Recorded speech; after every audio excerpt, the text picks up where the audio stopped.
there's like a single fly that got in from outside. It's just annoying the shit out of me. Come on, you stupid fuck. Land. That fly is just starstruck, man. Yeah, right? Freaking just like a pain in my side. Oye, mi gente! Por fin! Finally. Holy shit. So, long story short, I had everything set up for Twitch on my phone, got everything ready to go, had to do some other stuff with my password or whatever. I got it all squared away, got all my stuff ready to go, and I'm like, yeah, let's do it. And then just would not start. Completely, absolutely, I mean, just nothing. Absolutely nothing was going. Tried to fix it a couple different ways, went on, jumped on the computer, tried some stuff, no dice. But we got a workaround going, so now, bienvenidos. A mi cocina latina. Yeah, like I said, my name is Dan. I go by Poppy, so this is your boy Poppy the Fox. Doing a little bit cooking segment today for our Furdiversity Hispanic Heritage Month live stream. Thank you all for joining us, whoever's here. Because we have a bit of a workaround, I can't really see anything in the chat or anything else like that. Not exactly sure how best to go about working around that. But we'll make it happen as best we can. I would say if anybody is watching that stream and has me on Telegram, you can maybe shoot me a message and I can see it there. You can see the pop up real quick. I'm trying to figure this out. We're just gonna make it happen as best we can. All right. So today's menu, we're doing a little bit of comida típica. So we're doing some real typical Puerto Rican type food today. So we're making a batch of arroz con gandules. That's rice and pigeon peas, rice and beans. We're gonna make it with some plátano tostones. So tostones, green plantains, the unripe, starchier one. We're gonna fry those up, and we're gonna have a little bit of a chuleta on the side. So some nice pork chops. So real kind of somewhat stereotypical Puerto Rican meal. But this is the kind of stuff that I grew up eating. Maybe not all the time, but definitely sometimes. One of my favorite things to cook, one of my favorite things to eat. I love it truly and deeply. And yeah, we'll just talk through some stuff as we keep going. I'll stop and I'll talk about a couple different things as we keep going, introduce a couple of concepts, and talk through a few things. So we'll make it happen that way. All right, I got all my stuff set here. So almost there.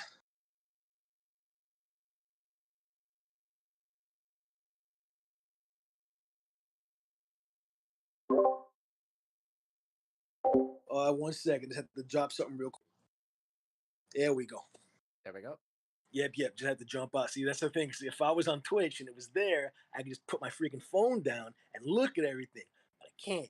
So that, and I want to be able to see. Damn, my freaking video feed is like itty bitty because it's in the corner of my phone. It's so small. All right.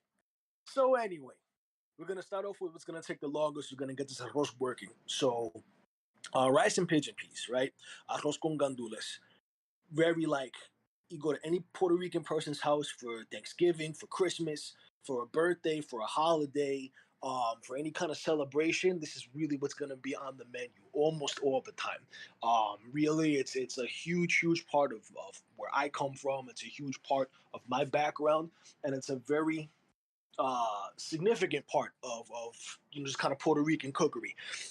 So, see if I can flip this camera. Yes, I can. So now we're going to be looking at some of our mise en place, right? Got everything set up. I have everything weighed out, measured, pre-measured. On a cooking show, this is normally how you get it done. You'd have a couple of swap outs for a cooking show as well, but we're doing this shit live, so you got to bear with me. So right here, we got a long grain rice.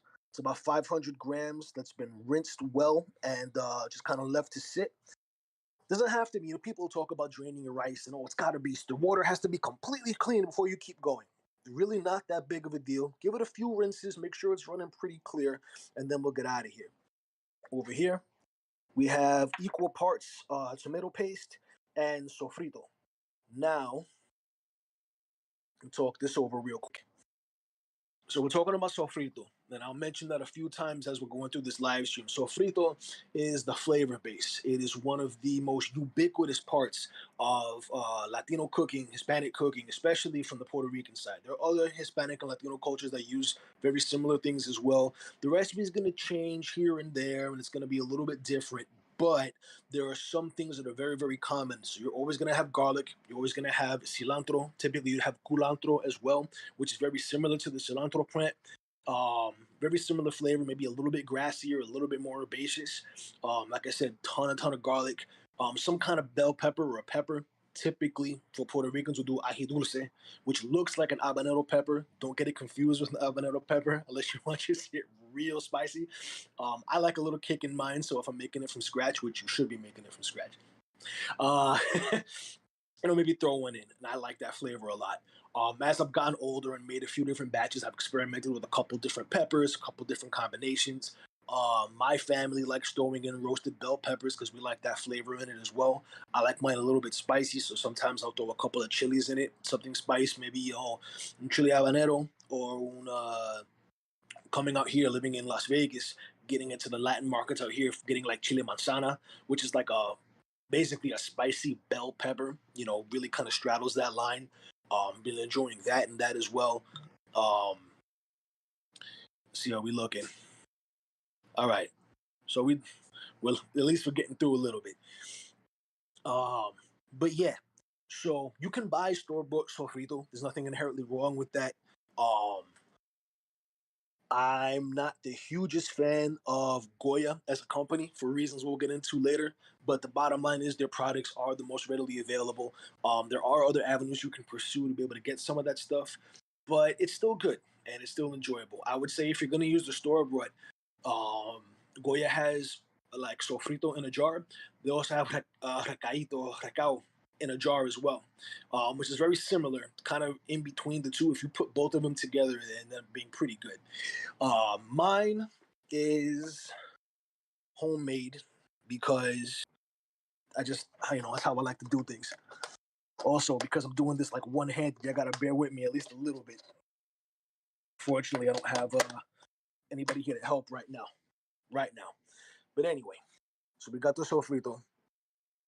And yeah, I know it looks a little bit rough, but that one has a ton of cilantro and culantro in it, which I really like. I like that flavor profile. I like the herbaceousness. And I think it's a really good background. In addition, spin that. In addition, you're going to have, season it pretty well, salt and pepper, a little bit of vinegar in it as well. Um, but you're basically going to use that as kind of like the base flavor for everything. Additionally, we have, if we can spin this boy one more time, we got a seasoning blend here. This is packets of sazon. A lot of different companies that'll make sazon. Again, Goya does the stuff that's most easily to find. Different flavor, spices and herbs, and a little bit of MSG. MSG is not a scary word. It's not a scary acronym. It's just a different kind of salt. Adds a lot of flavor. So that here is a combination of several different kinds. It's got a packet of sazon con achiote. It's got a package of sazon con azafran. So that's like achiote seed and saffron, respectively, as well as one that is basically a pork bouillon, a pork or a ham bouillon powder or cube. That's going to give you a solid flavor base in addition to everything else we're adding. Also here, got to kind of mix together in the bowl for the sake of ease. I got a 15 to 16 ounce can of green pigeon peas. That's gandules verdes. I also have roughly, want to say about 150 grams. I had the recipe and I had everything open and then I closed it because I was cleaning. So that's on me. Good job, me. Give me 1 second as I'm flipping through my recipe book. Fun times. Yeah, you can tell. Listen, I cook professionally. I don't live stream professionally. Not everything transfers over. You feel me? I just gotta love me through this, okay? All right. So now here we go. Got the recipe out. So It's a 1 15.5 to 16-ounce can of gandules, the green pigeon peas, about 150 to 160 grams of manzanilla olives. You can get a container that's roughly that size. So it's basically the whole container when we stuffed with pimentos already. So we took them out, we cut them in half, set them up ready. We also reserved the brine. This is going to be important when we're making this rice later because we want that flavor and we want the salinity as we're seasoning the whole dish. Got additional seasonings as well. We got some adobo, straight up, red cap. Use this stuff for just about everything. Also have the sazonador total. There's a kind of an all-purpose seasoning that Goya puts out. I like it. It just kind of makes things easy in terms of getting all your flavors in one place. The big parts of this one are going to be garlic and onion. It's got salt, parsley, black pepper, all this other stuff. You can do all this seasoning um, like without getting blends. It's not that this is necessary. I just find it to be convenient. Ultimately, between the all-purpose seasoning and the adobo, you're going to be getting salt, pepper, onion powder, garlic powder, a little bit of cumin, a little bit of turmeric, a little bit of oregano, a little bit of parsley. These are the kind of things that you season it as you like, al gusto, whatever you want. You know what I mean? The last thing that we have here is, I can flip this one more time. This is one 12-ounce package of salt pork that we've already rendered and we've pulled out of the pan, leaving little crispy bacon bits. Now, this is not 100% essential. I enjoy it for a couple of reasons that we'll get into as we start this cooking process. Also, I gotta turn this off because otherwise this oil is gonna be too hot. Man, I'm like juggling everything. My kingdom for a freaking tripod. But we'll make this work. Don't worry. Anywho, you can start this with any kind of neutral oil that you like. There isn't something that's really specifically necessary. But I will say that having that pork flavor is really nice, especially in this particular dish. Um, you can use, olive oil, you can use canola oil, you can use whatever else you want. You can start this with a little bit of bacon, regular bacon. If you can't get the salt pork, you can also do a little bit of pork shoulder. That kind of gets into a slightly different dish, but I've had it that way. Arroz con gandules with a little bit of of that roasted, that pork shoulder kind of sauteed in the pan, and that's excellent. Not exactly what we're doing today. But the reason I like the salt pork in particular is because you get a lot of what's called fond left over in the pan. We're going to be talking through a couple of culinary terms, so I'll try to explain everything, in detail. I'm trying to not be unnecessarily pedantic, but I just want to make sure that I'm being informative.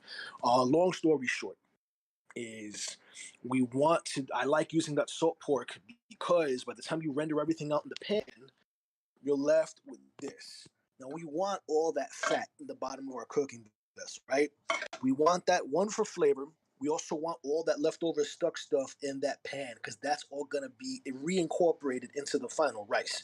And because we have all that fond built in, we want this to be there. So that's the reason I like using that salt pork there.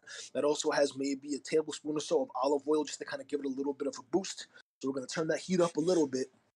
Now we're gonna start building. So I'll flip the camera around so we can see if I can get this kind of in the pantry for a bit. We'll talk things over. So now, now we're cooking with gas. So basically what we're doing now is we're getting started. We want to be layering these flavors together. So there's going to be a certain process to this. You can't just dump everything in and call it a day. Like you could, but you're not going to get the best bang for your buck because there's a certain process that goes along with cooking anything basically, but this in particular because we want to start layering these flavors. We want to make sure that we're cooking things out adequately. So right off the jump, we got this pan pretty hot. We got the fat in. We have that fond in. We're gonna throw in our sofrito. Streaming in Discord so you can see chat. So I can click watch stream. Here we go. Can I turn this sideways and see it? Yes. Now we're doing something. Okay. All right. See? Made it happen. Thank you, sir. Appreciate you. So, We're letting this pan heat up a little bit. The first thing we're gonna go in is with our sofrito and with our tomato paste. And we wanna cook that down for a little bit. One, because that sofrito is still technically a raw product. We wanna cook that out. And with tomato paste, you need to give that time to cook necessarily. Um, if you just throw everything in together, by the time the rice cooks, everything will be pretty much done, but you're gonna have that kind of raw tomatoey flavor that's still just like in the entire rice. We don't want that. We want to make sure everything is like, real smooth, everything is well combined, and we want to give it that necessary time. So we're gonna take our tomato paste, our sofrito,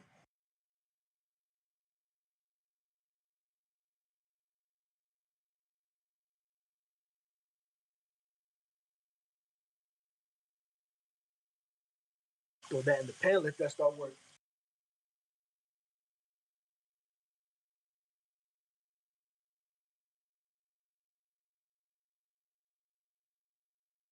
It's not gonna take a ton of time to work on. It's not like it's gotta sit there and cook and cook and cook and cook. No, we just want to give it a few minutes, be able to break that down, get everything well combined. We'll start throwing everything else in, and we'll keep it going.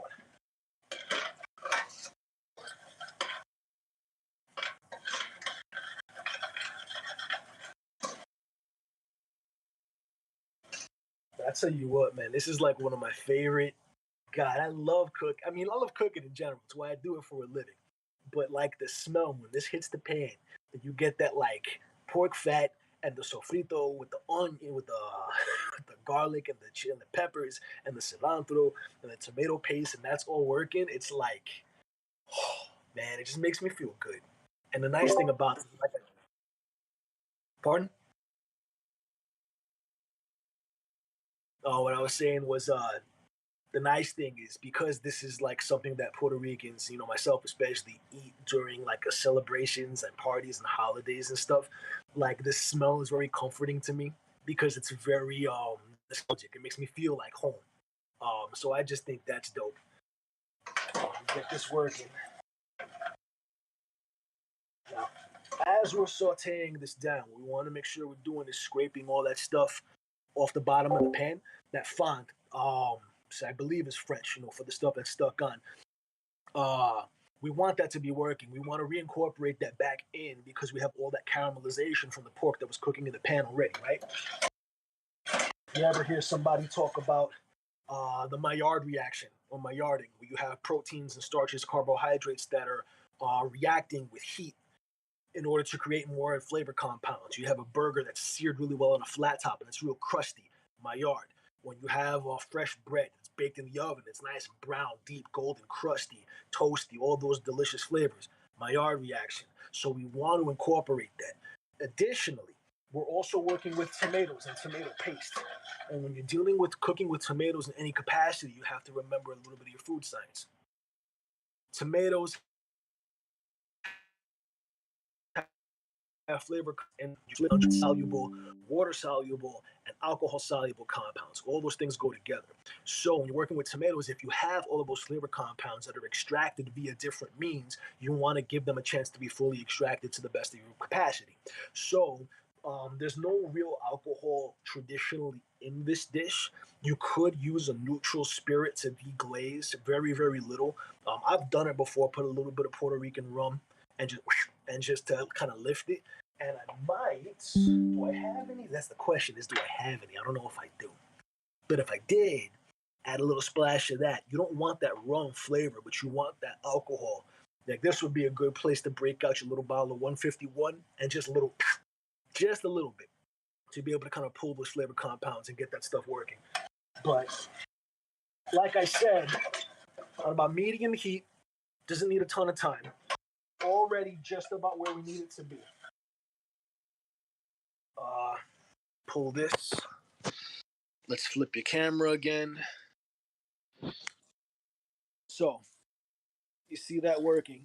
You'll notice all that stuff that was stuck onto the bottom of the pan really isn't stuck there anymore because that's in that mixture. And we want that to be cooked in so that we can incorporate that. So now what we're going to do is we're going to take our beans and our olives.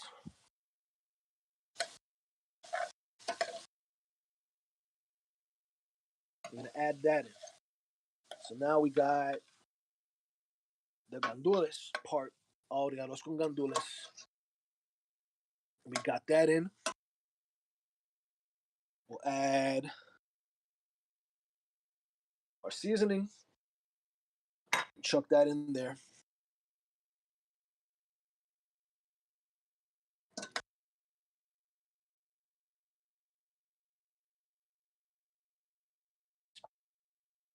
The rice looks a little bit chalky, right?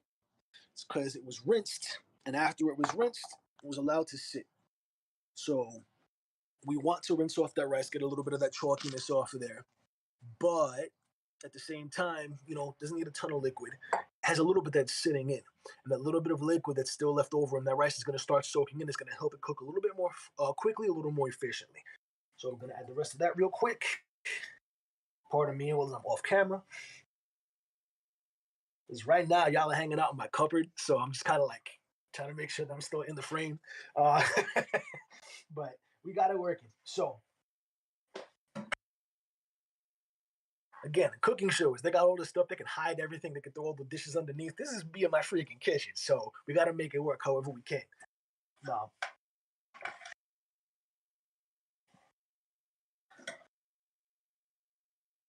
I know before it looked like there was a lot of oil in the bottom of that pot, and it was a little bit extra. But this is getting into like personal preference. I really like the rice that gets stuck on the bottom of the pot, that cooks on the outside and gets real crispy. Um, oh man, you're too kind. You're too kind, man. That's real sweet of you. Uh, I guess some nice comments. Goodness, I'm gonna lose my train of thought. But Puerto Ricans, we call that stuff pegado. And again, Puerto Rican Spanish. We'll talk a little bit about Puerto Rican Spanish in a second. Pegado, really the word is pegado, so it means like literally stuck. And it's the rice that kind of sticks to the bottom of the pan. That's like my favorite thing, one of my favorite things in the whole freaking world. I love it. So for me, when I make my arroz con gandules, I like a little bit of extra oil in the pot, and I also let it cook a little bit longer. We'll talk through it when we get there. If we still have time, we might not. We'll see. But essentially, what I want is to make sure that not only is that rice cooked, but I want to give it a little bit extra time so that bottom and the sides get real crispy, so I can scrape it off the bottom and have it with eggs tomorrow morning. You feel me? So what we're doing now, we got all of that flavor in the pot, right? Got our seasonings, tomato paste, our cilantro, the sofrito, all our good stuff. We want to give the rice a chance to kind of absorb that before we add all our liquid. Just to kind of cook it into the rice granules, you're almost doing something the same way that you would season your pasta water, right? You want to make sure that the medium that you're cooking in is well seasoned, because otherwise you're just kind of adding a starch to seasoning, and it may or may not, be seasoned all the way through. This is just a little extra step to make sure everything is nice and homogeneous, well incorporated, and we'll just keep it going from there. But you got our soaked rice. Everything's mixed in, looking well combined. Now,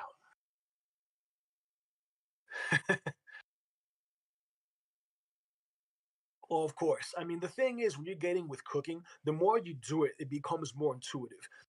So a lot of this is kind of, well, you look and it looks a little bit dry. It looks like it's a little wet. It looks like this. It might need X, Y, and Z. The more you do it, you'll get that experience and you'll be able to kind of adjust things on the fly. But I find it best to, when you're doing something for the first time in the very beginning, use a recipe.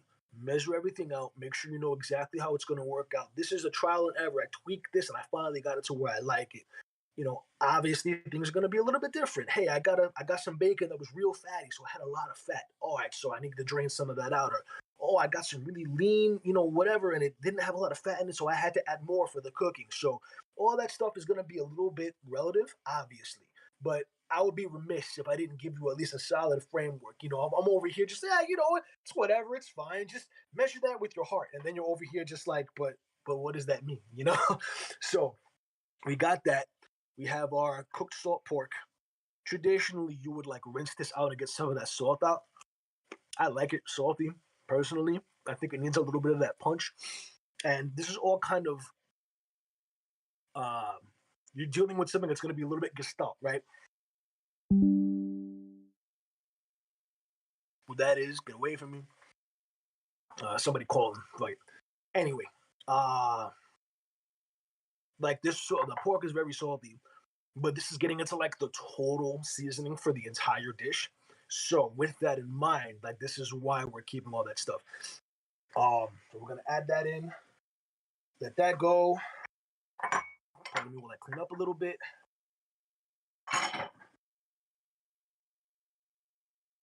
And now we're getting into the water portion. So the gandules, the pigeon peas, were drained but not rinsed. I wanted a little bit of that liquid in it. I didn't want a lot of that stuff from the can just because I'm thinking about the overall texture of the final dish. It's not bad, but I find that that liquid from the can as a cooking medium, when you start doing everything and adding everything together, by the time it sits for a while, it's not exactly the texture I like best.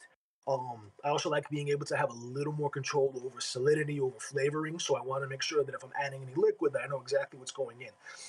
And that was 500 grams of rice. This is 600 grams of water. It seems like not enough, or it might not necessarily be a lot, but trust me on this one, because we're adding the sofrito and the tomato paste and everything else, we're kind of adding this big cooking medium. It's gonna work out, I promise. The other thing with rice is you can always add a little more water to it, but you can't take water away.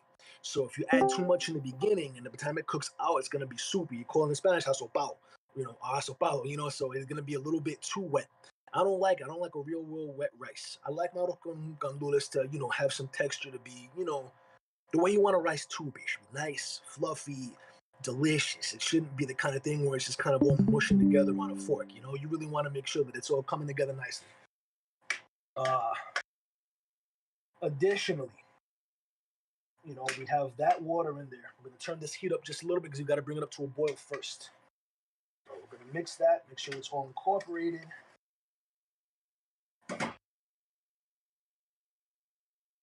And man, see, you already know it's big boy season. Go get you one. So, in addition to the water that we're adding, we're also going to be adding the reserved uh, brine from the olives. Now, one, we need this for total liquid volume. Two, we need this for salinity, for just salt content of the overall dish. But the other thing that I find is I really like this for flavor. It's not just about the salt content.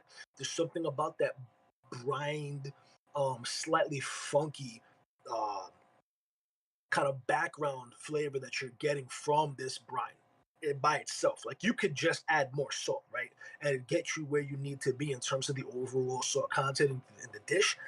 But it's just something about the flavor that it's like, you ask this is the way my mom did it. This is the way everybody's mom that I knew that I talked to does it.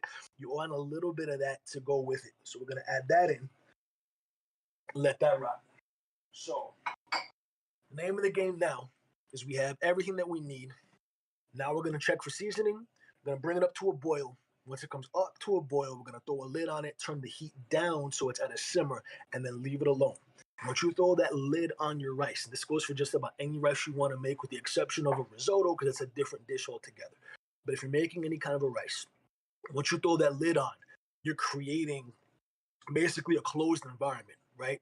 Where the moisture that's in that system that you've added isn't going to escape anywhere.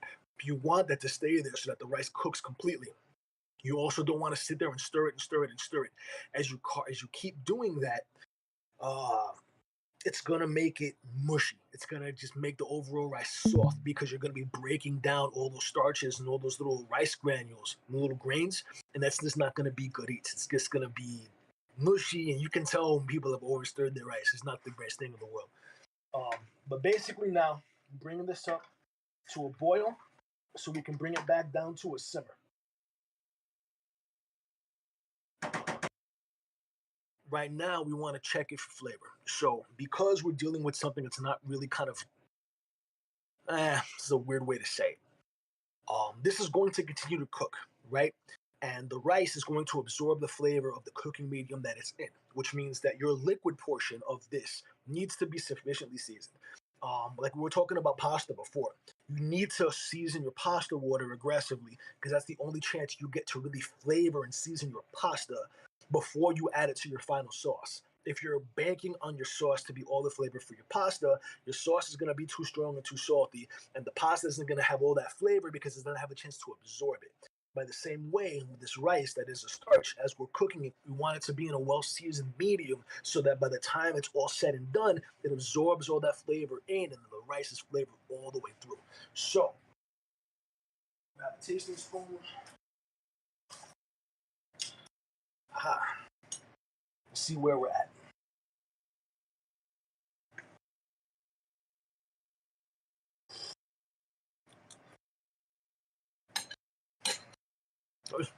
That was just supposed to be a liquid, but I got a grain of rice in there. It's raw as hell.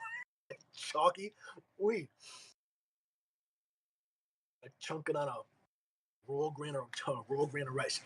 Now this is just about where you need it to be. You want when you taste that broth before it gets up to a rolling boil, you want it to be like just too salty, almost to the point where like, oh, it might be a little bit too much, because by the time everything cooks all the way through, it's gonna balance out. Also remember that there's additional salt in that salt pork, right? So if we over season this now, by the time all that stuff comes out into the rice, it might be a little too far. So for the sake of flavor, I'm gonna add a little bit of our adobo and our all-purpose. Really shouldn't take too much. Um, this is tasting pretty good. Looks like it's just about there. So, if you're looking at it now, we're boiling where we need it to be. As I cover up my camera because I am a professional streamer. Once it comes up to a boil, you want to give it at least one good stir, right? Get everything nice incorporated and ready to go.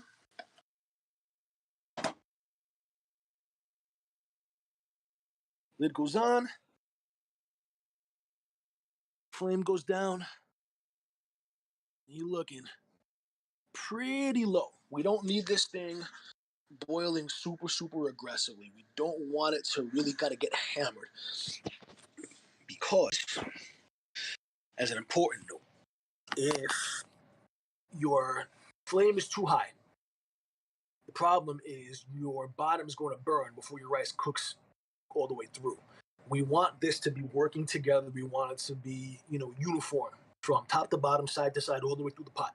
So we need to give this time for it to cook sufficiently, and then for that rice to finish steaming and all that liquid. So we're gonna let that rock. It's gonna take, depends on your pot. Depends on your pot. Depends on how much you're making. I would say usually for this kind of amount, this is enough for 3 to 4 people. For a nice sized portion, you can make it. You throw it in leftovers in the fridge, and it'll keep for a few days if it'll last that long. Reheat it the next day with a couple of fried eggs on top. Mm-hmm. But yeah, this amount of about 500 grams of rice. Typically, I find it's enough for like 3 to 4 people with a little bit left over. This will take from here maybe about 35, 40 minutes. We'll check it in about a half hour. We'll see where we're at. One of the things about cooking a rice like this is you don't want to stir it aggressively, but you need to basically like turn the rice over. So you're going to give it a couple of really big stirs to move the top to the bottom to make sure that everything is kind of getting where it needs to go, and just let it finish steaming like that. And then additionally for me, because I like that pegado, I like that stuck part on the pot. Once that's cooked sufficiently and I feel good about it, I'm going to turn the heat up just a little bit and kind of fry that crust in the bottom of the pot. Because for me, that's like the best thing. I love it. But you can't just make a meal of rice, right? I mean, you could if you needed to, but we got to make sure that we have a nice spread for everything. So what we're going to do now is we're going to move over to an additional side dish and our protein portion of this whole meal. So let's move some stuff around. I got some nice pork chops, some chuletas, because you got to have some chuletas, man. It's just, man, one of my favorite things to eat. Thanks to, I guess, to a small extent, thank you to Spain and the Spaniards who came to Puerto Rico for bringing the pig over and having that be incorporated as part of our diet. You can talk about the realities of the historical context of all that stuff, but I love me some pig. So, like Chef Bourdain, rest in peace, would call it the magical animal. I couldn't agree more. It's a beautiful, beautiful thing. So, got some nice pork chops.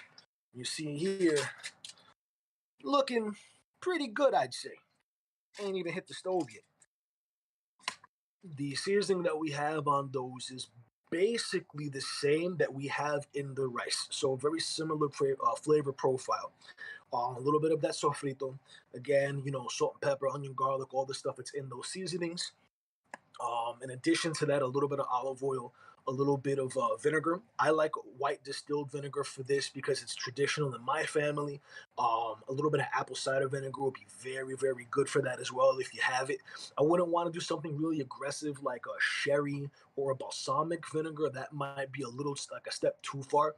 Just might start being a little bit just kind of muddying up the flavors. I like the white distilled vinegar because it's very neutral. You get a little bit of that acid and not too much else, which I like in this. Additionally, in here, I got a little bit of lime juice. A little bit of citrus is nice. If you can find naranja agria, that sour orange, that bitter orange, that's really, really nice for like a mojo style marinade. If you can't get access to that, vinegar and lime will get you pretty close. Not going to be 100% exact, but it's going to be delicious all the same. Also has that sazon packet in it. Also has, I don't think I'm missing anything else. Pretty much it. I like doing a little bit of extra black pepper in mine because I like it that way. Like I said, cocina al gusto, right? Cook it the way you want to eat it. If you like it a little bit spicy, you can add some chili powder or some chilies into it. If you're one of those people who can't eat cilantro, I feel sorry for you, truly and deeply, because it's one of my favorite things. But if that's the case, don't add a sofrito, don't put any kind of cilantro in it, let it rock. My mom used to add a little bit of soy sauce to her marinade. I like that a lot. There was a little splash of it in here, but again, because I had other stuff going into it, may or may not. But again, that's like a traditional thing that I grew up eating.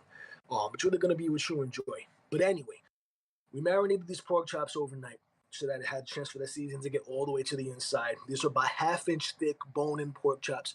You can do this with bone-out pork loin chops. You can do the same kind of seasoning combination with a big pork roast to make a pernil that way. You can also do a pernil, that whole pork roast, a little more traditionally, a little more simply, with just the garlic and the vinegar and the salt and pepper. That's going to be like your real old school, like super traditional way to do it. You can always, again, you know, there's a whole conversation about authenticity and what that means. And I think more important than authenticity is, making food that tastes good. You know, um, everybody's mom, everybody's grandma, everybody's abuelita, the abuelita to the abuelita, like they always made it their way, the way they wanted to, and the way they enjoyed it. And it's their own. And there's nothing wrong with that. There's nothing right or wrong about that. Really, it's about enjoying it and knowing where that food comes from, having a bit of reverence for the history that is like inherent to our cuisine, and just, making good food. It's a love language for me. I cook food because I love doing it. I feed people because it makes me happy. And if I can feed them something that is also freaking delicious, then that's a win-win in my book. You feel me? But anyway, we got these here, baking sheet lined with aluminum foil and with a little bit of olive oil underneath so it doesn't stick and also helps the bottom get crispy. We're going to throw this under the broiler, really until it's done. How long is it going to take? As long as it takes. I mean, one of the things about cooking, especially when you get to cooking like real cooking, is that you can have basic times and done this, but the bottom line is it's done when it's done. For pork, if you're sourcing your pork from a reputable store, you shouldn't be too worried about foodborne illness. A lot of the things that people were scared about for pork has been pretty much bred out of it, especially in the commercial pork sector. So you're not really worrying about, the tapeworms and all this other stuff that people were like really freaking out back in like the 70s and everything else. Um, the FDA recommends that you cook your pork to 165 degrees internal. That's Fahrenheit. I find that as long as you're getting your pork from a decent source, you can get away with taking it a little bit under. I'm not gonna eat a medium pork chop personally. That's just not something I particularly enjoy. If you were getting very, very good fresh pork, that would be an acceptable thing. You wouldn't be need to worry about it. Um, but that's kind of getting into like special cases. For these guys, I'm gonna take them to about 153, 155 internal temperature. That's degrees Fahrenheit. I'm gonna take them out and let them rest before I cut into them. One, it's going to allow a little bit of carryover cooking because when you take these out of the oven, it's still a very, very hot product. And even though the internal temperature says one thing, it's going to keep increasing by a little bit as you take it out of the oven and it sits for a few minutes. We want that carryover cooking to get us to our safe cooking temperature. It's also going to allow the juices inside of that protein to redistribute back in. When you throw, I mean, think about it. If you got thrown into a hot ass oven, the first thing you do is, oh my god, So you take these proteins, you throw them in, they're gonna get very, very tight and kind of contracted as they're cooking. When you take them out of that environment, the proteins are going to go from that really, really tight state and they're going to start relaxing. And as they start relaxing, all that juice that's stuck in the center of whatever protein you're cooking is going to redistribute. It's going to make it juicy all the way throughout. That's why if you take a steak and like right off the grill, oh, it looks great. Cut into it. Oh, look at all that juice. Yeah, and all that juice is on your cutting board and it's not in your face. I want that personally because I want that experience to be delicious all the way through. So to that end, we got to make sure that we're doing things correctly. So turn that broiler on, throw it on high, start it. My broiler kicks in pretty quickly, and I'm not terribly worried about it going into a very, very hot oven because the broiler is going to just be spitting out heat continually. So I'm going to give it a couple minutes, just kind of get there and get where it needs to go, and then we'll keep going. I also have a Dutch oven set on my opposite burner, heating with vegetable oil. Should be about where I need it to be, temperature-wise. Almost.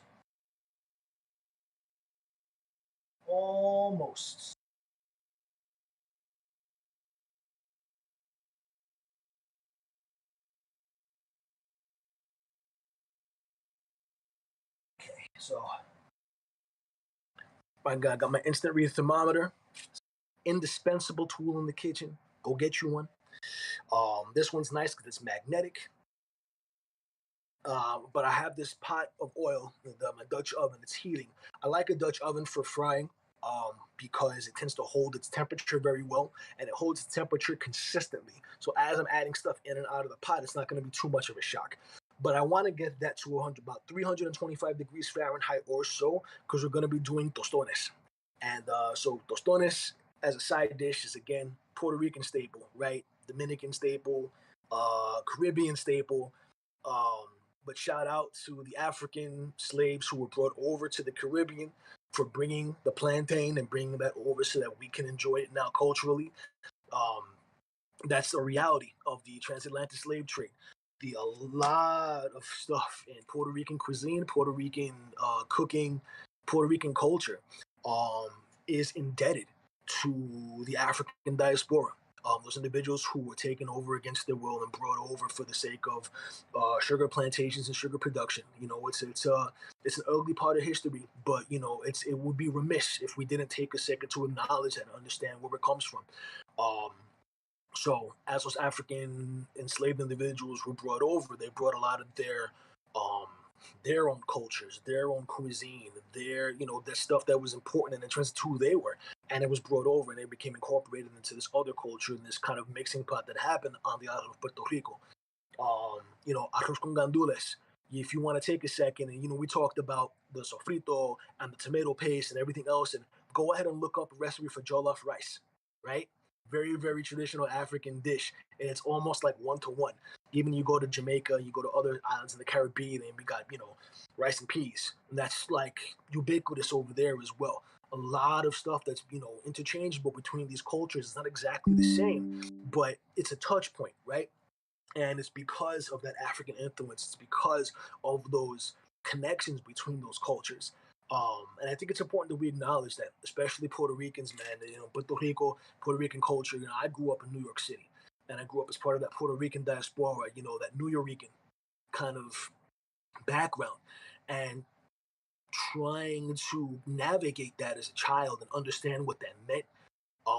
Just really kind of get to a place of understanding personally about what that meant to me and what that meant to me as a person. Um, Connecting to a culture that I only really understood tangentially because I was, you know, one removed. My dad came over when he was a baby. He was born on the island. All my grandparents were born on the island, but I was born in New York. I'm a Bronx baby. So in trying to you know learn more about who I am and where I come from and what that culture means. And I mean, personally, uh, as well as in the food that we eat, and that's that learning that and really embracing that really took me to a good place as a culinary professional, and it's something that I've definitely enjoyed and continue to enjoy. But anyway, we got our stuff just about ready to go, so we're gonna keep it going. I'm gonna double check my oil one more time. You should be just about there. Just about.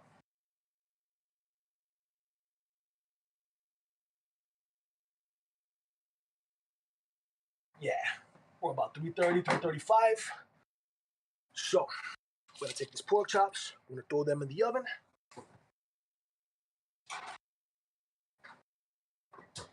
That's working. One thing I also needed.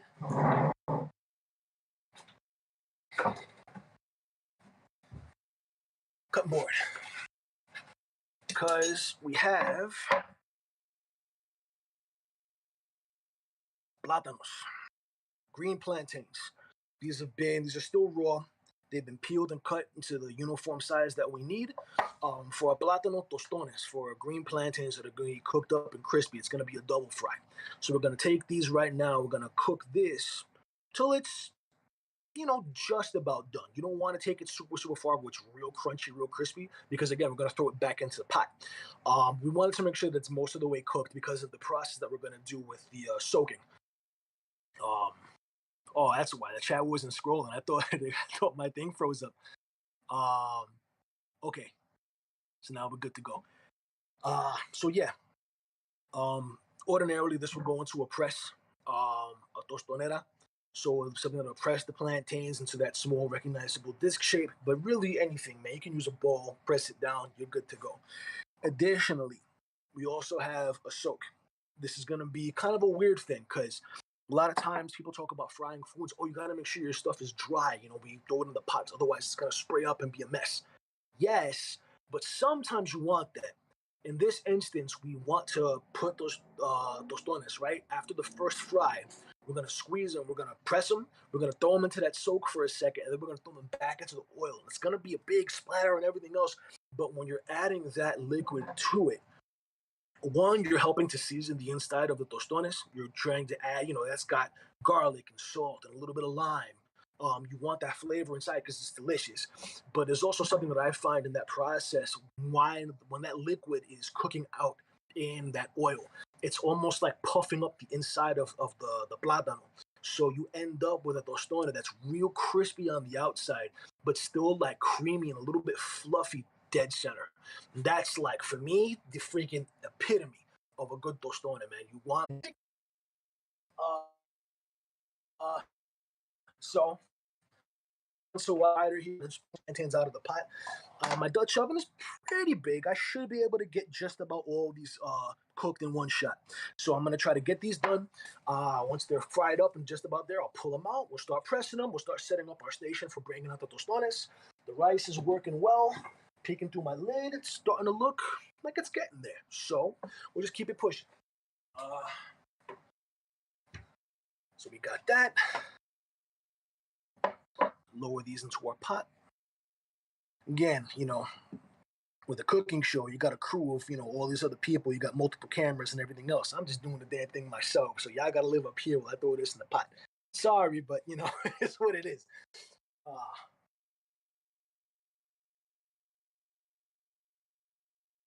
Throw these in.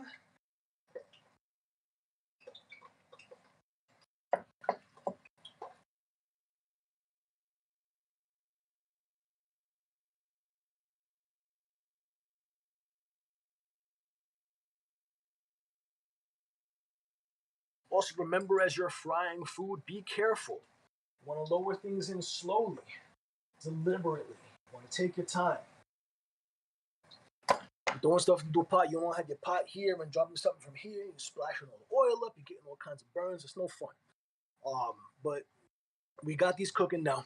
You know what? We can flip this one more time. So we got our plátanos working, coming up slow. It take a few minutes before they get to where they need to go. You got our rice here. Spin the lid to work some of that condensation off. You can see it looking a little bit dry on the outside. That's what we like. We have our pork chops working underneath, doing their thing, getting nice and crispy on top. And we're looking good. Looking like we'll get there. You know, if we had started on time, we'd have a little more time to hang out. Unfortunately, we're kind of getting a big, sprint to the finish because, the Twitch app on my phone decided that it just wasn't going to work for me anymore. Oh, goodness. But thank you all for coming. Really, this is really, really an awesome event that we're trying to put out here for a wonderful cause. Really can't thank you enough for taking the time out of your day. For anybody who's donated to the charities that we've got lined up, I really, really appreciate that. And everybody here involved appreciates that as well. Really thankful that we took some time today to speak about Puerto Rico as an island and talk about some of the issues that the island is facing. For those of you that haven't been watching and maybe haven't heard about it, I mean, the hurricane that just ripped through. And, Puerto Rico dealt with Hurricane Maria several years ago and never fully recovered. And to have this other hurricane that just came through, and we got people on the island that still don't have power, people that still don't have gas, and it's scary stuff out there, man. I got a good friend of mine that was, he was online, but he was online via candlelight because he had nothing else really going. But thankfully, he is okay. Something that's important to me and something that I care really deeply about. So I'm glad we had an opportunity to kind of talk about that today and just kind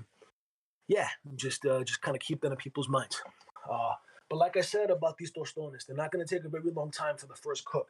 So we just want to get them most of the way there. Pardon me a second while I flip these bad boys over. In a perfect world, you'd have enough oil to really kind of deep fry these, so you wouldn't have to worry about flipping them over or mucking around with them. But I'm not in a restaurant right now. I don't have all that product, so I got to make it work. Essentially, though, you want to cook them until your color changes, so they start looking a little more of a deeper yellow as opposed to the pale yellow that they will appear to be when you first remove the skins. So actually, we can pull one of these guys out to show you what I mean. So if you look here, get this closer to the camera, you have that end that's already basically all the way cooked for what we need for right now, as opposed to the back end of that thing that's a little bit lighter, just kind of slightly not that at the color where we need it to be, but generally close enough. We don't have to worry about this a ton because we're going to cook them a second time, but they need a little bit of time to work. So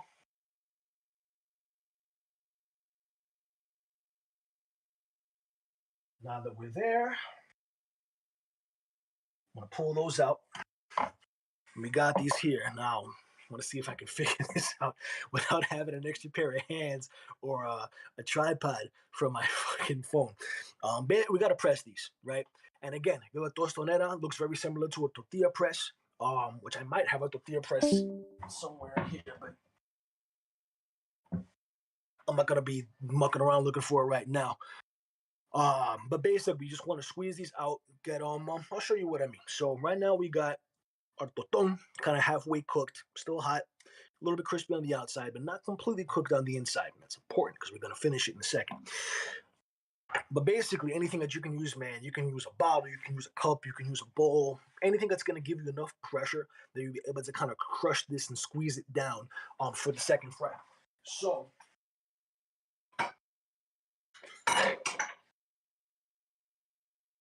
I'm gonna go with one of my bowls that I was using before for my mise en place.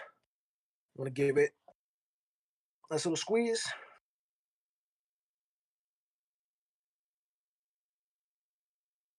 And here we go. So we've now taken that, pressed it flat. Now,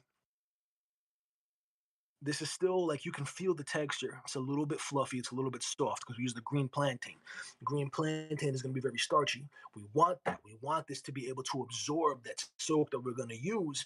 And we also wanted to make sure that we're not hammering these things on the first cook because by the time if you overcook them on the first time, when you throw them back in to get them crispy, you're going to overcook the inside. You're going to have a tough toston.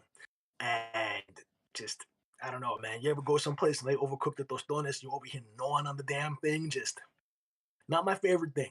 I like to make sure that they're nice. So we got those. Take a second. We'll just bang these out real quick. Also remember that you're not trying to like murder these things. You don't want to hammer them so that they're gonna fall apart in the fryer on the second fry. You want them to still be connected, to still be just not too beat up.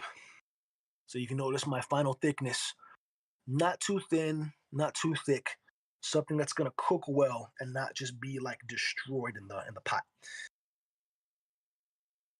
So as we're banging these out, we're also keeping in mind the things that are cooking. I can smell my pork chops; they're working.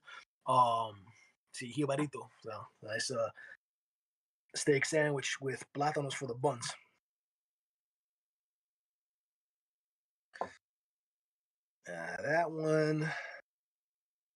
That one might not work, but we'll see. We'll give it a try. This is definitely easier if you have the right equipment for it, but it's fine. Not necessary by any means. Just a little bit helpful. Uh, so I'll keep crushing these. Well, I'm stuck to my bowl a little bit. That's fine. And if they start crumbling a little bit on the outside, you can kind of push them back together a little bit. Again, don't overthink it. It doesn't have to be super complicated. And a lot of Puerto Rican food and comida típica in general isn't very complicated because it was never meant to be. You don't want something to be more than it is. You gotta just love it where it is. Uh, so looking through. But also remember, I was talking about our rice, and our rice has now been going for about 25 minutes to a half hour, getting there. So I'm gonna give that a turn in a second once we finish breaking these down. Some of my bigger pieces probably could have used a little more time in the fryer, but it's fine.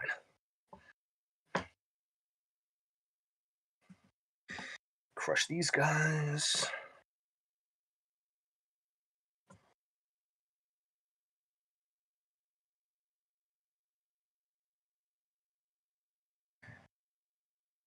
Chaclax. Y uno más. Done. All right. Pardon me a moment while I wash my hands.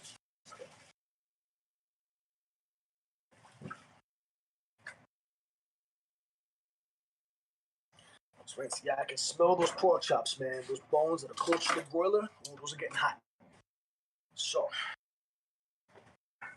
oh baby.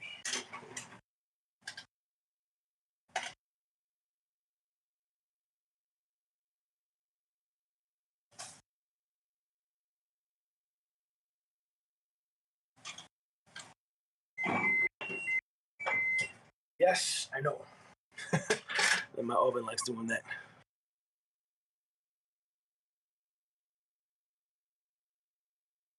All right, so we got pork chops working, almost there. We got our tostones, kind of halfway there. We're like pressed out on the board, ready for our second fry. I'm gonna throw those in the soak and then get those in the oil.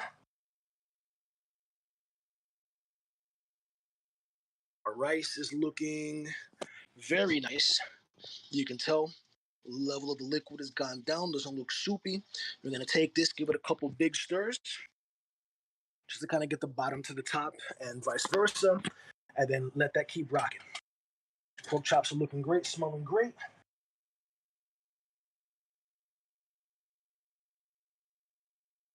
Couple big stirs. You don't want to bust it up too much.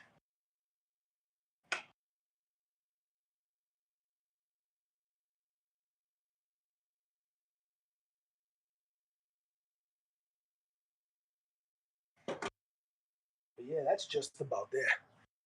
Looking real nice. Thank you, Scarlett. I appreciate you. So now we're gonna take our tostones, gonna throw them in the soak. They don't gotta be in here for a real long time. You don't want them super, super wet, but just enough that they'll absorb it. And because we're dealing with something that's real starchy, that's not gonna take a very long time. Then right back into our pot that's still nice and hot, and we'll keep it rocking. So we'll throw all these in.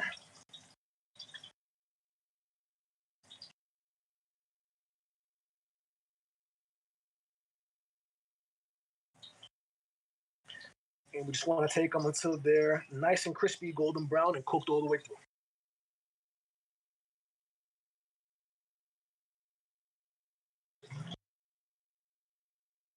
Somebody tell me if that's too loud, please, because I need to turn my fan on. Otherwise, my smoke alarm's going to go off.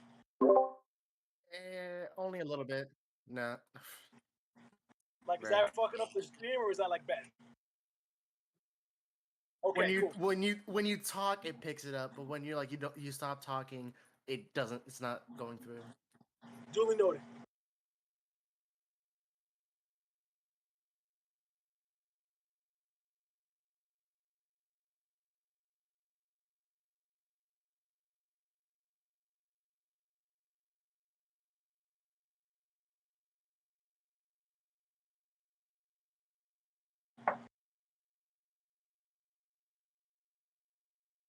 Got our plátanos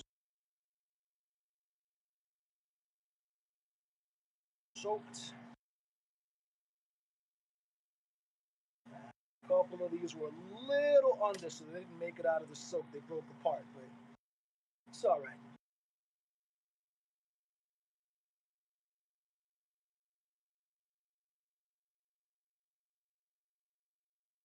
No biggie. We'll chuck that.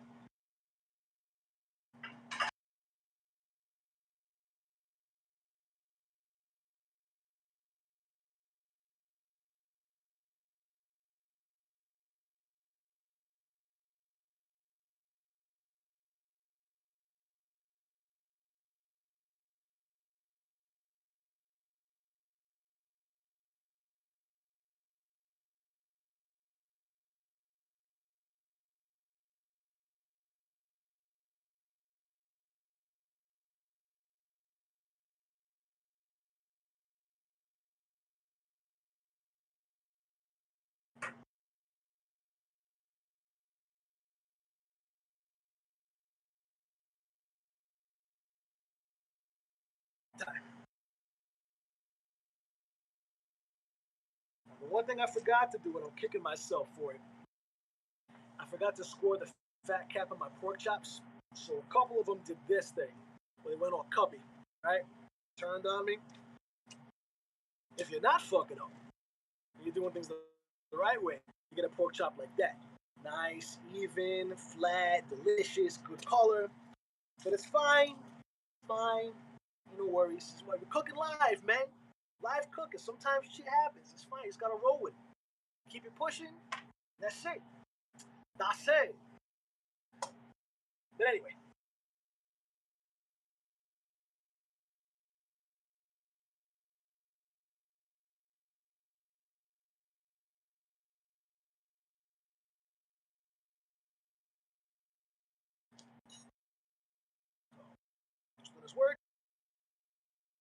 rice finishing, pork chops are resting. There's gonna be some good fucking food, y'all. Let's get it.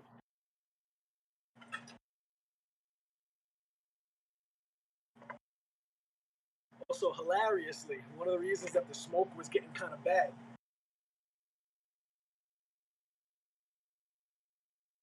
I had there was like a little puddle of oil that was in the corner of my pan that ignited. So I opened up my oven and it's just like, oh, that's nice. But that's fine. Yeah, right. Ojo, ojo. Go ahead and take it easy. All right. So we got that working. So now this is the final bit, man. We're frying up our tostones. Our pork chops are resting.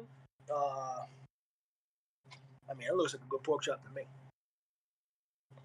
Mm. Listen, I'm not even gonna fry it. That's fucking delicious. All right. Just saying. All right. Checking out tostones.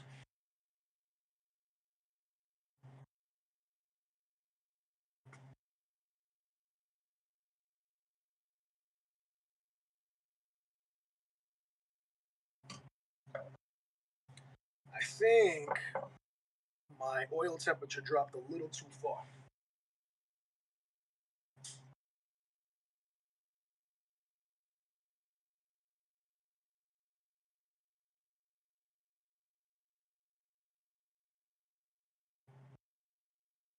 That first batch ain't gonna be the best, but that's all right. So it's one of the things I like about the Dutch oven is that it holds its temperature well, but you have to make sure that it's like you're balancing it. And I think that first batch dropped it a little bit too far because they got a little bit oil locked. They're a little soggy, but that's fine. We'll let the oil come back up to temp, and we'll bust the rest of these out. It'll be no problem at all. All right.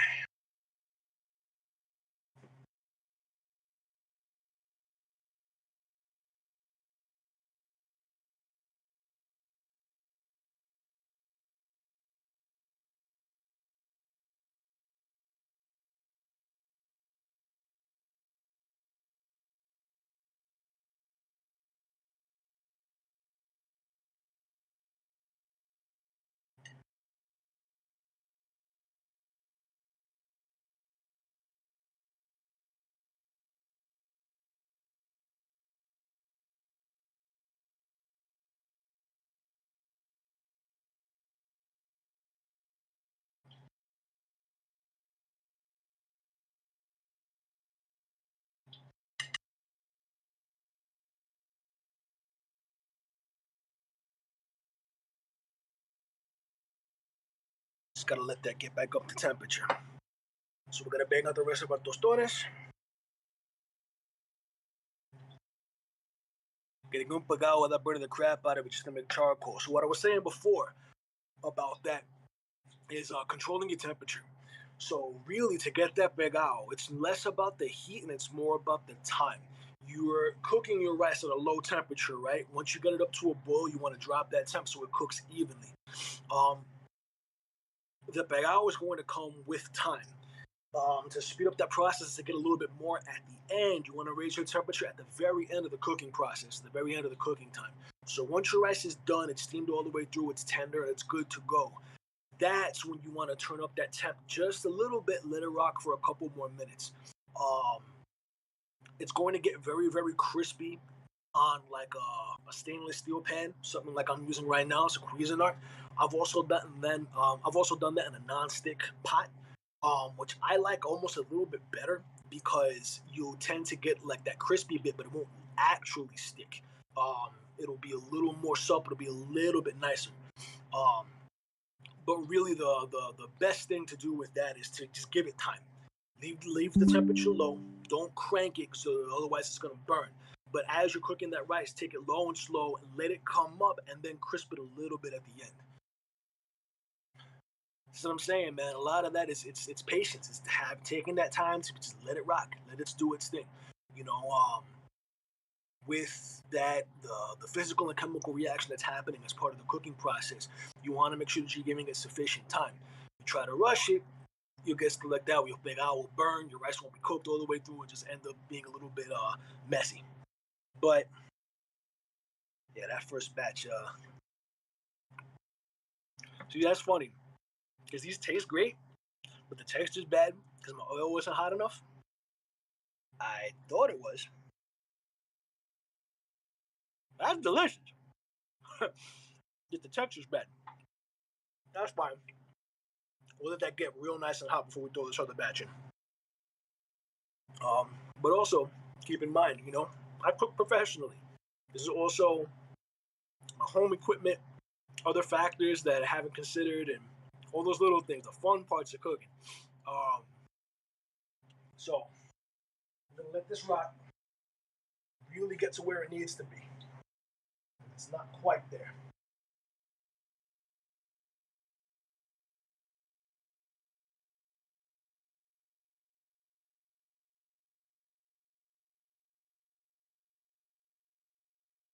See, and I should have known better because when I put the first one in, it didn't really sputter a lot. And I should have known. I should have known. But I'm keep looking at the clock. I don't want to go too far over. Yeah, right. So that's my bad. Fair enough. Fair enough. But we're just about there. The rice is almost done. Pork chops are hanging out, resting. While I'm on chum one. While I'm waiting for everything else.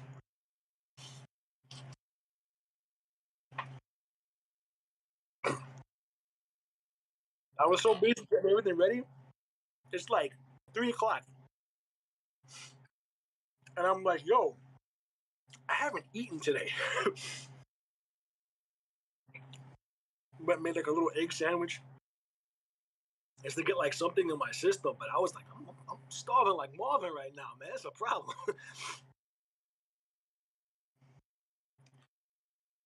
Man. But Marvin again, like Marvin. That's a new one. it's because I cook for a living. That's how many chefs you know how many meals they eat a day. Even better, call up a chef that you know and ask him if he ate today. Because chances are he didn't if you call him at the right time. Damn. That's the nature of the industry, my friend. Always working, always pushing. Very little time for you. Yeah, right? For sure, for sure. We almost there. Gotta be close. Come on.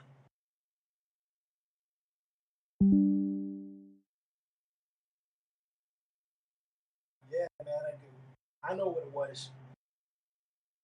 It's because my soak was colder than I thought it was. So when I had the tostones and I pulled them out of the soak and threw them in the pot, they were like chilled. And yeah, because I got that one from because I got my little water cooler here. That was cold water. That's exactly why. So I shocked my oil. Took it way, way down, way too low. So that's why. But it's fine. I got the other one soaked. I pulled them out of the soak already. They have that liquid inside. Those would be a little bit, yeah, even touching them. Like I can feel this now. That's like cool to the touch. It's still been sitting on the counter for like 10 minutes. So that's good to know. But that's fine. Just about there. Oil's at 300. For this second fry, we're going to want that a little bit on the hotter side. So we're looking for like 350, 375 degrees Fahrenheit. We want that height. This is actually a good, again, learning process. Because now you can see right versus wrong. We drop these in, right? And they shocked the oil. The oil was too cold. Because the oil was too cold, that's not crispy. That's kind of soggy. It absorbed a lot of oil. Like if you take a piece of that and you eat it, you can just feel like it's greasy, right? When you're frying something, that fryer oil needs to be hotter than the boiling point of water, just a little bit over 200 degrees Fahrenheit.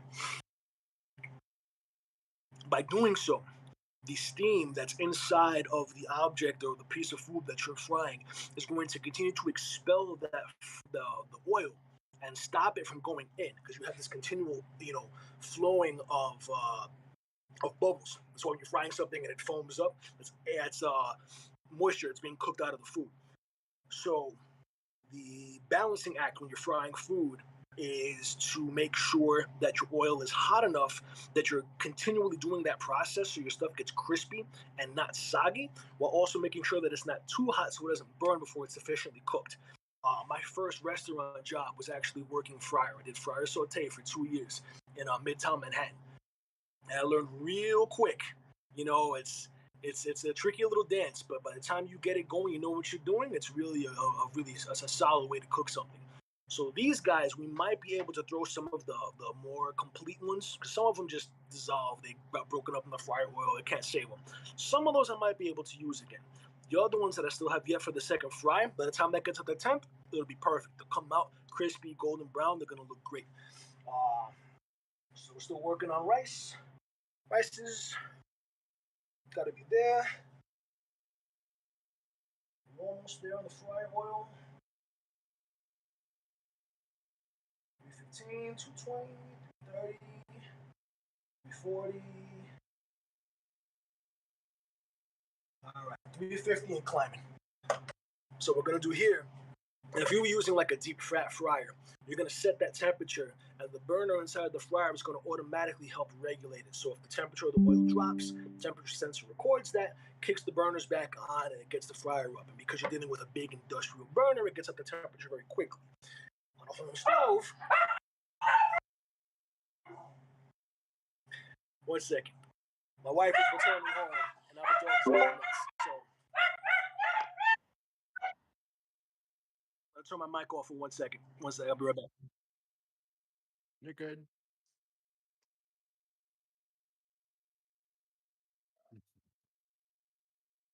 Loud, loud dog that could reach through the speaker.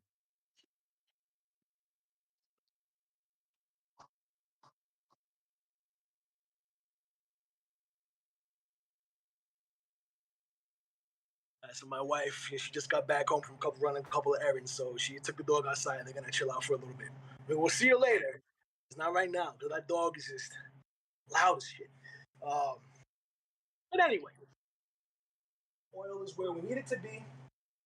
So what I was saying is because you're dealing with a home frying setup, um,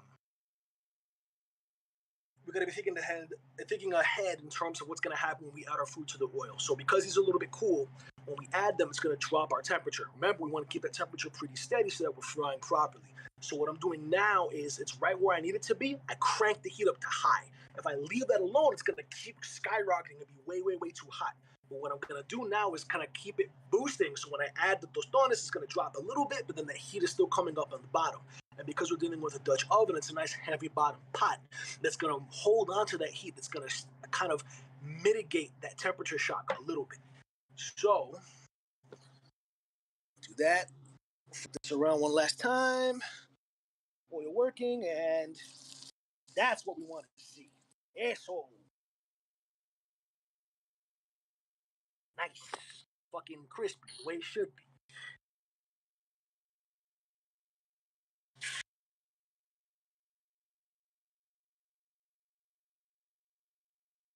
Question: Yes, do you listen to music while you're cooking? I do. Depending on where I'm at and what I'm doing, I like to listen to some tunes. Uh, I had figured out a way to do that on stream. I would have had salsa going the entire time, but unfortunately, I couldn't figure that one out.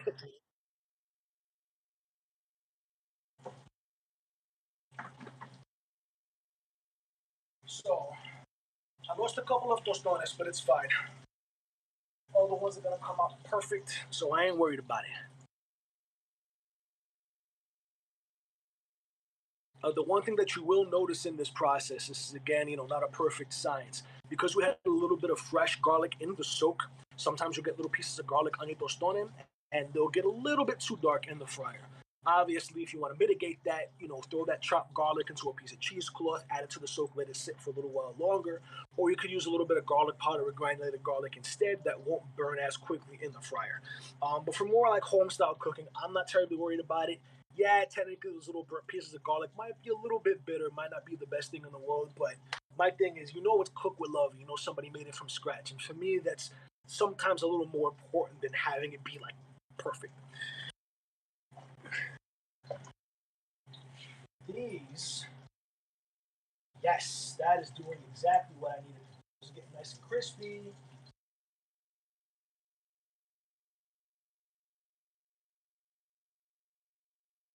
Those outsides get nice. Little like bits on the side, and hey, that's just good eats. You know what I mean? Um, to go alongside with that, we got a little bit of kind of a little dipping sauce for our tostones. It's a little fresh garlic with cilantro, a little olive oil, a little bit of vinegar. Very reminiscent of a chimichurri kind of sauce. It's more of an Argentinian style dipping sauce. For the chimichurri, sometimes it's a blend of herbs. Traditionally, it's really heavy with like parsley, a little bit of chili flake. Um, Kind of along that same realm. So I like it as a little bit of a topping, a little bit of dipping sauce. You can also make mayo ketchup as your dip, which is gonna be super, super traditional. We're talking about Puerto Rican food. Mayonnaise and ketchup, roughly equal parts. Everybody's got their ratio that they like best. You can add some seasoning if you like or not. I like a little bit of garlic, a little bit of sofrito in mine. I also like mine a little spicy, so I add a little bit of hot sauce or something else to that. Some people are like purists, like I want mayo and ketchup, and that's it, nothing else. To each their own, whatever you want. I'm not here to judge, I'm here to make good food. Um, so, we're looking just about there on the first batch of tostones. Oh, yeah. One of the nice things about cooking, it's not just about what something looks like and smells like, it's about how it feels. So, you're taking your spider, your slider spoon, and you're actually moving them in the pan. You can feel that crust. You can feel that it's starting to set, that it's getting crispy. You can feel that it actually gets a little bit lighter as it cooks. Because remember, we're cooking some of that moisture out, but because the temperature is hot enough, none of that oil is getting in. So you're technically losing a little bit of mass as you're cooking. That's why, like when you have really good fried chicken, you know it's done when it floats to the top of the fryer. Um, but we're just about there. As soon as that comes out of the fryer, we're gonna hit it with a little bit of sea salt and keep going with the other batches. So I like this guy. Really doesn't matter. But you want something that's got a little bit of texture too. You don't want to just put like kosher salt on it because that has the tendency to be a little bit too salty. Uh, so yeah, these look right.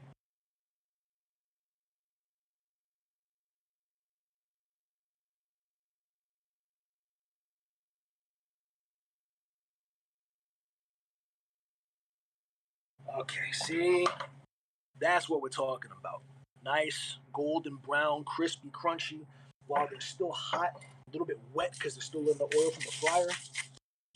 Nice. Right on the outside. Put those to one side, let those rock, or we throw the rest of them in. Depending on the size of your cooking vessel, you're gonna have to work in batches. How many batches? Depends on how much you're making. If I'm making plátano totone for like 20 people, I'm gonna be here for an hour. For this much, I can do maybe 5, 6 at a time. We'll be out, we'll be done, maybe another 5, 6 minutes. If that. Well, I might be able to just bulldog this. Oh, we're good. Just gingerly placing them in. Oh yeah. We are good to go. Also, the sun is starting to set, so we're going to get a little bit of lighting in here. Do that. Do that. A little bit brighter, a little easier to see. I mean, hopefully. But we got this going. Our sauce is done. Don't need a thermometer anymore because we're on our last batch. That can go away. Cutting board, you know what? We can break into one of these pork chops for plating. So now we're getting to the good stuff. Got that. Our rice is done. Should be done. Oh, baby. Now we're fucking getting somewhere, ain't we? So now we got our rice. Nice, fluffy. Got our tostones working in the pot. Oh, yeah. That's looking nice. Listen, man, this is the shit that gets me out of bed in the morning.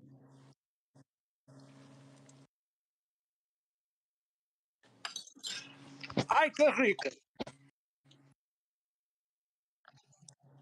That's fucking good, man. This is like, I'm so happy. I can't even front. You know, living on my own and living here with my wife and kind of transitioning into our life. When I was a kid, I ate a lot of the food because my mom cooked it. I ate that food growing up. You get older, all of a sudden you got to cook it yourself. You know what I mean?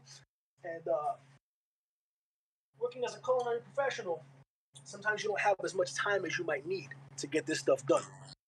But thankfully, I got an opportunity to cook it for myself and cook it for my wife. She is excited that she gets to eat some Puerto Rican food. Mm.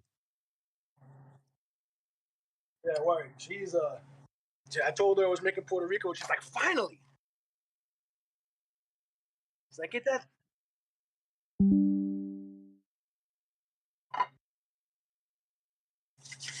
Just go for a laugh because he was like, man, like, ain't that? He's like, you've been living here eating all this Mexican food, and that's all well and good, but like, when we gonna get that Puerto Rican food? I'm like, no worry, it's coming, it's coming.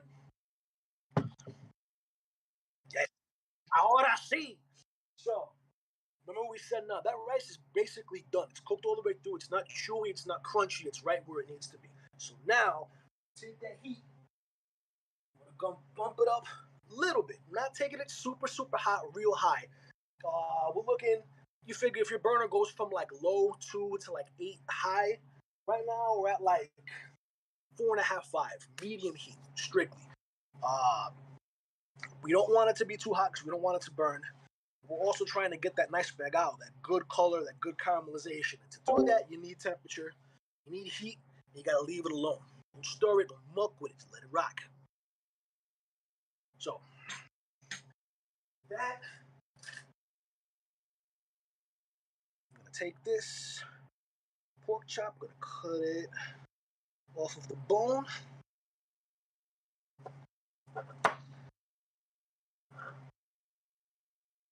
Removing that kind of like loin, the eye of it. And that way we can get a couple of good slices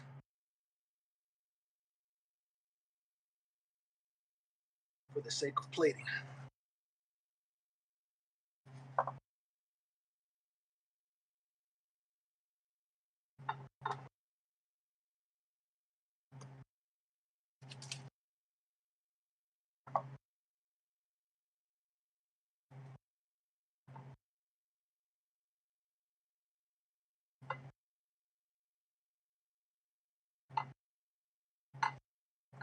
That, our tostones are done, nice and crispy.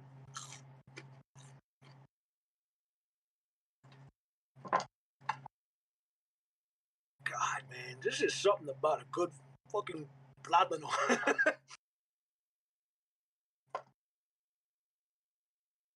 lot of people on cooking shows and they'll make something, oh, this is so good. And blah, blah, blah, blah. Like, listen, man, it ain't always going to be perfect.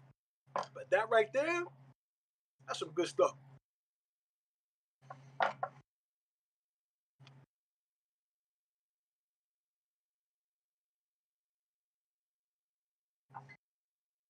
So we'll plate that up. We'll add a couple of tostones on the side.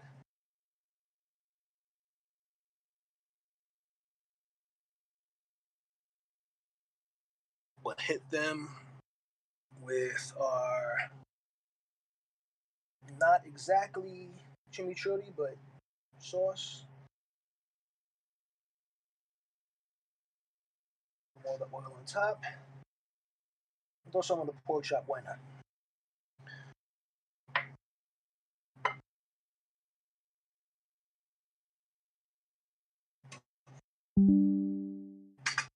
Now we got our rice.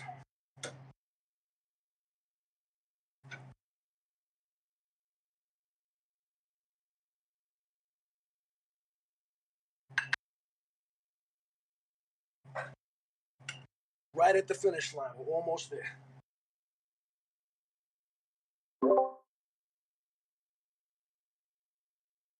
That's all good, man.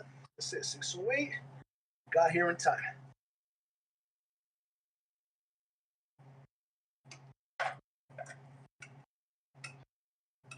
Now, the other thing with the pegao, if you want really nice pegao, is don't go after it right away. Uh, because all those starches are still real hot, there's a lot of moisture kind of in that system. You want to give it a little bit of time to kind of steam. And it's obviously we're dealing with a big ass pot of rice. It's not going to completely dissipate all that excess moisture. But a little bit of time, once you take it off the heat, is going to allow that crust to like fully set and just kind of make it a little bit easier to deal with and just kind of make it easier to harvest when you're done with that pot of rice. It's why for me, like begao is the thing that you have like after everyone's done eating, you go back to the pot, you take a little bit out, you munch on it, or you have it the next day. Um,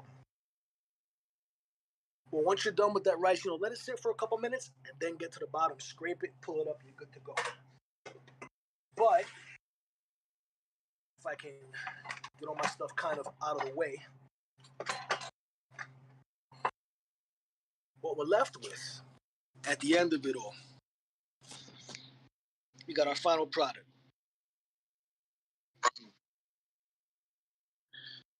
So we have a nice, yeah, right? Just a little bit, to take the edge off. We got a nice broiled pork chop, well seasoned. We got our tostones on the side. We got arroz con gandules, something very, very traditional, and if you ask me, very, very delicious. Like I said, guys, this is from my heart. This is the food I love to eat. This is the food I love to make, and it's an absolutely fantastic opportunity. I'm so thankful for the opportunity to share it with all of you. For everybody that was actually following along, watching along, thank you so much for taking the time out of your day to be able to allow me to share this part of me and myself with you. Um, just really can't thank you enough for that opportunity. But this is the kind of stuff, man. I'll set you up right, real right. Oh man, but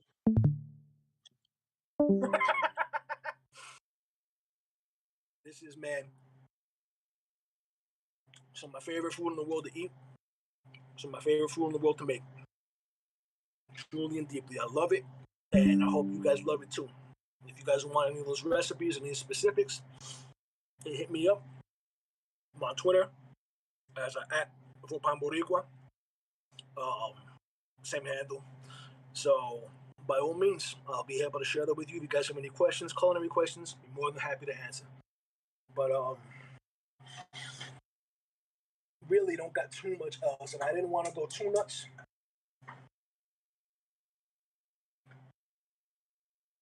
But just wanted to be able to take the time out of my day to share that with you. And I thank you and I appreciate it.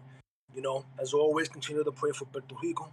You know, I know not everybody feels the same way, but for me, I'm still waiting for the day that we can all call ourselves free.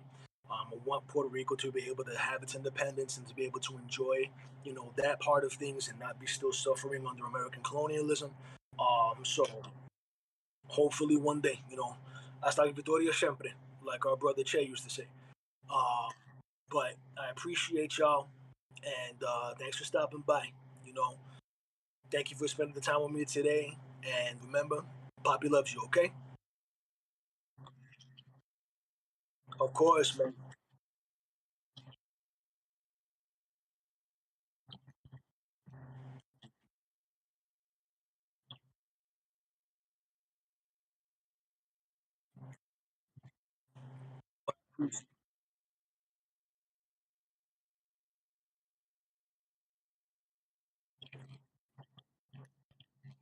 Absolutely. So I'm more than happy to do it. And I'm very thankful for the opportunity with you all. Like I said, disfrútalo, okay?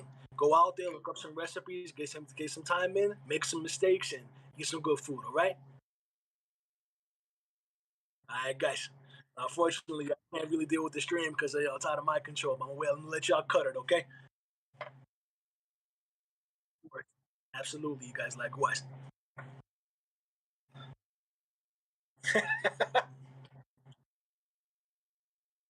I'm going to keep fucking up these pork chops.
Alrighty. Alrighty. We're going to. That sucks. We're going to go ahead and end stream here, actually. Sorry about that. We're having some difficulties at the moment. Thank you all so much for coming out.